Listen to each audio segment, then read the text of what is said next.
Magandang araw, narito ang latest update natin hinggil nga sa super typhoon na si Pepito. So makikita natin sa ating latest satellite imagery na patuloy nga itong kumikilos papalapit dito nga sa may bandang eastern section ng Central Luzon. At kanina alas 10 ng umaga, ang super typhoon na si Pepito ay tinataya nasa layong 120 kilometers timog silangan ng Baler, Aurora. Taglay ni Pepito, ang lakas pa rin ng hangin, umabot hanggang 185 kilometers per hour at ang pagbugso ng hangin naabot hanggang 230 kilometers per hour. Ito ay kumikilos sa direksyong northwest naman sa bilis na 20 kilometers per hour. So makikita nga natin dito sa radar image ng ating Baler Station na patuloy nga kumikilos papalapit dito sa lalawigan ng Aurora, yung sentro o ang mata ng bagyong si Pepito. At bukod pa dyan, yung malawak na kaulapan na posibleng magdala ng ulan ay makaka-apekto pa nga previously sa ilang bahagi ng Eastern Visayas at Bicol region. Ngayong araw naman inaasahan natin sa nakararaming bahagi ng Northern and Central Luzon at ilang bahagi ng Southern Luzon area. So ano nga ba inaasahan natin dahil sa bagyong si Pepito? Unahin po natin yung mga wind signal na nakataas sa mga oras nito. Mayroon pa rin tayong Tropical Cyclone Wind Signal number 5 dito nga sa may bandang eastern section ng Pulilo Island. Yun ang naka-highlight po ng purple. Samantala, Tropical Cyclone Wind Signal number 4 naman sa naka-highlight ng red sa lalawigan ng Aurora, Quirino, Nueva Vizcaya, dito sa may bandang southern portion ng Ifugao, southern portion ng Benguet, southern portion ng La Union, eastern portion ng Pangasinan, dito sa eastern portion ng Nueva Ecija, dito sa northern portion ng Quezon, kasama nga yung natitirang bahagi ng Pulilo Island at sa may bandang Calaguas Island. Tropical Cyclone Wind Signal number 3 naman ang nakataas sa mga lugar na naka-highlight ng orange. Ito nga yung southern portion ng Isabela, ang natitirang bahagi ng Ifugao, dito rin sa Mountain Province, southern portion ng Abra, sa Ilocos Sur, sa natitirang bahagi ng Benguet, natitirang bahagi ng La Union, natitirang bahagi ng Pangasinan, dito sa northern portion ng Zambales area. Wind signal number 3 rin po ang nakataas dito sa lalawigan ng Tarlac, natitirang bahagi ng Nueva Ecija, northern portion ng Pampanga, sa northern portion ng Bulacan, northern portion ng Rizal, eastern portion ng Laguna. Wind signal number 3 rin sa central at eastern portion ng Quezon at sa western portion ng Camarines Norte. Samantala, wind signal number 2 sa naka-highlight po ng yellow, ito nga'y natitirang bahagi ng Isabela, southwestern portion ng mainland Cagayan, sa Kalinga, southern portion ng Apayao, sa natitirang bahagi ng Abra, ganun din sa may bandang Ilocos Norte, natitirang bahagi ng Zambales, sa buong Bataan, natitirang bahagi ng Pampanga, natitirang bahagi ng Bulacan, dito sa Metro Manila, wind signal number 2 rin. Samantala, sa natitirang bahagi rin ng Rizal, Cavite, sa natitirang bahagi ng Laguna, sa natitirang bahagi ng Quezon, natitirang bahagi ng Camarines Norte, sa buong Camarines Sur at sa western portion ng Catanduanes, mayroon din po tayong wind signal number 2. Ang naka-highlight naman ng light blue, yan naman po yung mga lugar na may wind signal number 1. So dito sa natitirang bahagi ng mainland Cagayan, natitirang bahagi ng Apayao, sa lalawigan ng Batangas, sa northern portion ng Occidental Mindoro kasama nga ang Lubang Island, northern portion ng Oriental Mindoro, sa northern portion ng Romblon, sa lalawigan ng Marinduque, sa northern portion ng Masbate kasama nga ang Burias at Ticao Island, sa Albay, sa Sorsogon, at sa natitirang bahagi ng Catanduanes. So ano nga ba inaasahan natin na lakas ng hangin? Doon sa mga lugar na may wind signals number 5, 4, 3, 2, yung malalakas na hangin, pwedeng makasira ng mga bahay na gawa sa light materials, sa mga lumang kahoy, pwede rin makapagpatumba ng mga poste ng kuryente, ng mga billboards na hindi pa nakatiklop yung pinakang actual na tarp, pwede rin makapagpatumba ng nakararaming uri ng pananim. So basically, ang wind signal po ay patungkol sa lakas ng hangin na pwede nyong maranasan sa inyong lugar. At habang papalapit yung bagyo, umiikli na yung lead time natin. Sa mga lugar na may wind signals number 5 and 4, less than 12 hours na lamang ang palugit natin. Sa lugar na may number 3 naman is 18 hours. Lugar na may number 2, less than 24 hours. At sa lugar na may wind signal number 1, less than 36 hours na lamang. Sapagkat papalapit na po sa landmass natin yung bagyong si Pepito. Samantala, ano naman inaasahan natin pagkilos ng bagyo, no? Makikita natin alas 8 ng umaga, nandito nga siya sa karagatan sa silangang bahagi ng Quezon area. Adjacent sa silangang bahagi ng Quezon area.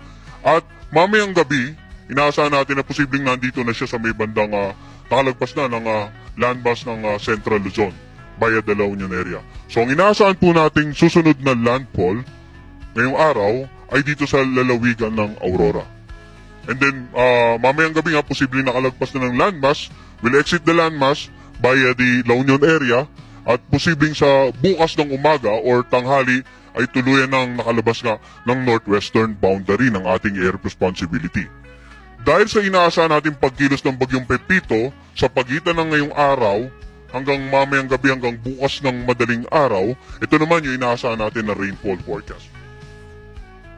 So makikita natin dito na ito yung ngayong umagang tinatayang lokasyon. Mamayang gabi, lagpas na ito ng bandang La Union area, landmass ng ating bansa. At bukas ng umaga, dito sa karagatan sa silangang bahagi ng Ilocos provinces. So, sa pagkilos niyang yan, makikita natin na ilang lugar po sa Central, Northern Luzon at maging sa Southern Luzon area, inaasahan pa rin natin ng more than 200 millimeters of rain. Torrential po yan. Malawakang insidente ng matinding pagbaha at mga pagguho ng lupa, asahan po natin. Lalong-lalo sa mga low-lying areas, sa mga flood-prone areas, sa mga lugar na malapit po sa paanan ng bundok, malaki ang tsansa ng mga landslide na po. So makikita natin yung naka-highlight ng intense torrential rains, yan po yung lalawigan ng Ilocos Sur, Benguet, Pangasinan, Nueva Vizcaya, Quirino, lalawigan ng Aurora at ng Quezon. Samantala, heavy to intense naman dito sa areas na naka-highlight ng orange, itong Isabela, itong Mountain Province, Kalinga, Abra. At dito rin sa may bandang Nueva Ecija, ilang bahagi ng Bulacan at sa Rizal at sa Camarines Norte. Samantala yung areas na naka-highlight ng dilaw, moderate to heavy rains naman po yan. Camarines Sur, Catanduanes, Laguna, Bataan, Pampanga, Zambales, Tarlac. Yan po, inaasahan natin na magkakaroon ng moderate to heavy. Ngayon, ano nga ba yung gusto nating ibigay na mensahe patungkol naman sa mga pag-ulan? Nitong mga nagdaang linggo, may mga bagyo nakapekto sa ilang bahagi ng Northern, Central, and Southern Luzon. Maaaring kahit moderate to heavy pa lamang ay magdulot na po ng mga pagbasa inyong lugar. Kaya hopefully sa mga oras na itong pinapanood itong live forecast natin ay secured na po kayo, nasa designated evacuation centers or nasa mas higher grounds na po sila, lalong-lalo yung mga kababayan natin dito nga sa mga low-lying areas at malapit sa gilid ng bundok at sa mga coastal areas para makaiwas muna tayo sa mga peligro ng mga pagbaha na dulot ng ulan na dala ng bagyong si Pepito. Samantala, yung malakas na hangin at lalo na yung paparating na bagyong si Pepito ay pwede namang magdulot ng storm surge dito nga sa lalawigan ng Aurora, Camarines Norte, Pangasinan at Quezon ng more than 3 meters. Yung naka-highlight ng red po yan po yung mga lugar or coastal areas na pwedeng makaranas ng storm surge na around more than 3 meters. Binanggit po natin. Samantala, yung mga coastal areas na naka-highlight ng orange, mula 2.1 hanggang 3 meters yung posibleng taas ng storm surges. Dito nga sa Albay, Bataan, Batangas, Camarines Sur, Catanduanes, Cavite, Ilocos Sur, Isabela, La Union, Marinduque. Sa NCR, 1st and 4th District, Pangasinan, Quezon, Sorsogon at Zambales. So bakit napakarami yung mga lugar na may potential na storm surge, no? Dahil pinakita natin nga kanina, simula ngayong araw hanggang mamayang gabi, nandito pa lang yung tinatayang sentro ng bagyong si Pepito. Hanggang bukas ng umaga, nandito na po. Kaya maraming lugar ang inaasahan po nating makakaranas ng storm surge or yung daluyong, paghampas ng malalaking alon sa mga coastal areas. 1 hanggang 2 meters naman sa may bandang ilang bahagi ng Bataan, Bulacan, Ilocos Norte, NCR 3rd District, Pampanga at ilang bahagi po ng Sorsogon area. So kapag may mga ganyan tayong projected na taas ng mga storm surges, ito naman yung mga potential na lugar or mag-inundate or yung magkakaroon ng pagbaha base sa projected na storm surge height sa inyong lugar. So punta po tayo dito sa may bandang area ng Aurora. This is for guidance only, no? Maaaring yung maging actual ay magkaroon pa ng pagbabago. So makikita natin dito nga sa eastern coast ng Aurora, malaki ang tsansa ng mga storm surges base sa pinalabas ng Pag-asa at sa projection natin yung inundation o kung gaano kalayo mula sa coastal area papunta sa inner part ng coastal areas yung posibleng abutin ng mga storm surges. Ngayon, yung mga karagatan naman, usually or generally sa mga lugar na may mga warning signals po, inaasahan din nating magiging maalon hanggang sa napakaalon. Isa rin po yan sa epekto ng paparating na bagyo, no? So ang gale warning natin, tinatayang mula 3.4 hanggang 14 meters ang magiging taas ng pag-alon offshore, sa laot.